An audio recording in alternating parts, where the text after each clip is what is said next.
তবে রুকেয়া হলের আশেপাশে ঘোরাঘুরি করতে কম না।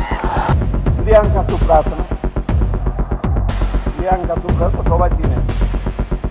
আমি যদি বুড়া বয়সে চিনে আজকে এই ছেলেরা তো না চেনার কোনো কারণেই নাই। হত্যা মামলা মাথায় নিয়েই দেশ ছেড়েছেন সাবেক রাষ্ট্রপতি আব্দুল হামিদ।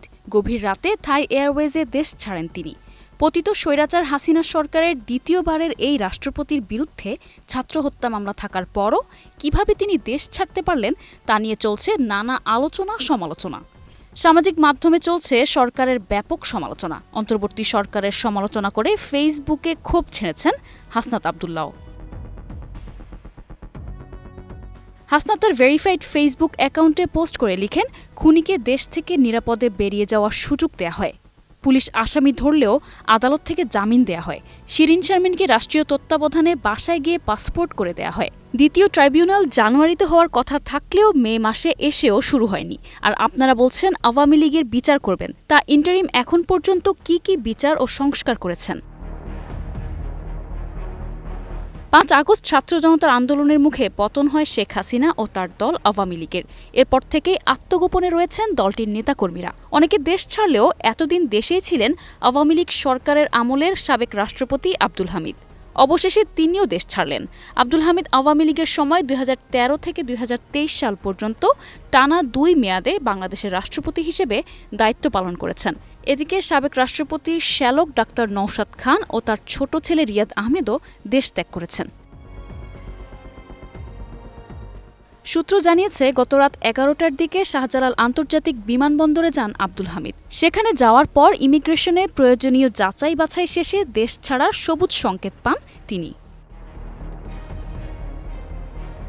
ফ্লাইট রাইডারের স্ট্যাটাস অনুযায়ী থাই এয়ারওয়েজের এয়ারবাস মডেলের বিমানের TG-340 ফ্লাইটে বাংলাদেশ সময় রাত 2টা 45 ঢাকা বিমানবন্দর ছাড়ে এবং ভোর 6টা 15 ব্যাংককে পৌঁছায়। 21 টিভির কাছে আব্দুল হামিদের টিকিট বিস্তারিত রয়েছে।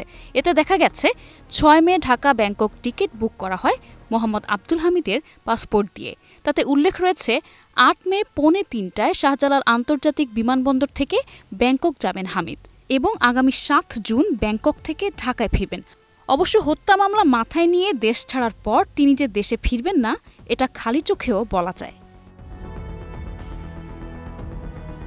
এদিকে সকাল থেকেই ফেসবুকে চলছে ব্যাপক সমালোচনা। সাধারণ ব্যবহারকারীদের পাশাপাশি বিভিন্ন রাজনৈতিক দল, প্ল্যাটফর্মের নেতারা বিষয়টি নিয়ে প্রশ্ন তুলেছেন। গণ অধিকার পরিষদের সাধারণ সম্পাদক রাশেদ খান ফেসবুকে সরকারের সমালোচনা করে লেখেন, স্রোতের বিপরীতে গিয়ে আমি কেন শুরু থেকেই এই সরকারের সমালোচনা করেছি, কারণ এই সরকারের কয়েকজন উপদেষ্টাকে আমি 2018 সাল থেকে চিনি।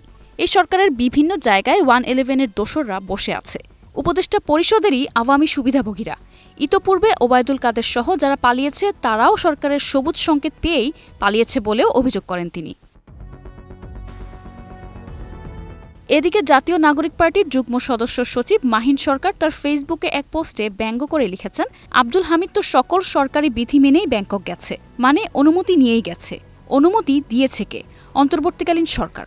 এত বড় মার্কামারা দালাল যদি আরামসে বিদেশে যায়, তাহলে তো হাসিনা চাইলেই আরামসে আজকের দুদকের তলবে উপস্থিত হতে পারে, আবার উপস্থিত হয়েও সকল সরকারি বিধি মেনে ভারত যেতে পারে। জীবন অবাক না করলে কে করবে? 28% মিল্ক ফ্যাটের অবাক করার সাথে ফ্রেশ মিল্ক পাউডার। জীবন অবাক করুক প্রতিদিন। শুধু পরিচিত মুখ কিংবা আওয়ামী লীগ নিষিদ্ধের দাবিতে মাঠে থাকা ছাত্র নেতারা নন, ফেসবুকে চলছে ব্যাপক সমালোচনা।